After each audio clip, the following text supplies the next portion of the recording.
Respecter les panneaux d'interdiction qui sont partout et qui malheureusement ne sont pas toujours respectés. Bonjour, je suis le professeur Virginie Rampal-Rocher, responsable de l'unité d'orthopédie infantile à l'hôpital Lenval à Nice. Alors, on a la traumatologie habituelle, bien sûr, mais de façon plus spécifique pendant l'été. Il y a 4 types de traumatismes que l'on rencontre. Plongeon en piscine, plongeon en mer ou en rivière, dans une eau pas assez profonde. On plonge, on tape la tête et à ce moment-là, ça peut conduire à des lésions de la colonne vertébrale gravissimes, dramatiques. Tous les étés, on a malheureusement 5 à 10 enfants qui arrivent à l'hôpital après ce genre d'accident. Des accidents qui surviennent toute l'année, mais qui sont plus graves l'été, on va dire, les accidents de 2 roues, de différents sports d'extérieur, pour lesquels il fait très chaud.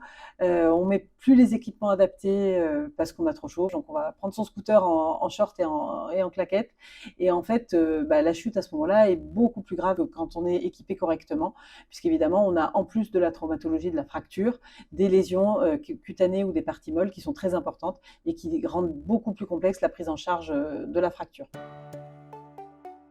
Les accidents d'hélice de bateau. On saute à l'arrière d'un bateau où l'hélice n'est pas arrêtée, ou sinon on veut débloquer quelque chose dans l'hélice à l'arrière parce qu'on a l'impression que le moteur va pas bien ou qu'il se passe quelque chose. On va farfouiller à l'arrière sans s'être bien assuré d'avoir coupé le moteur et ça fait des lésions traumatiques des membres supérieurs ou des membres inférieurs absolument catastrophiques. Et puis dans les jardins, les enfants qui veulent aider papa ou maman à jardiner avec la tondeuse à gazon et qui vont ne pas savoir garder la bonne distance ou se rapprocher trop près de l'engin électrique et se retrouver avec des blessures très importantes.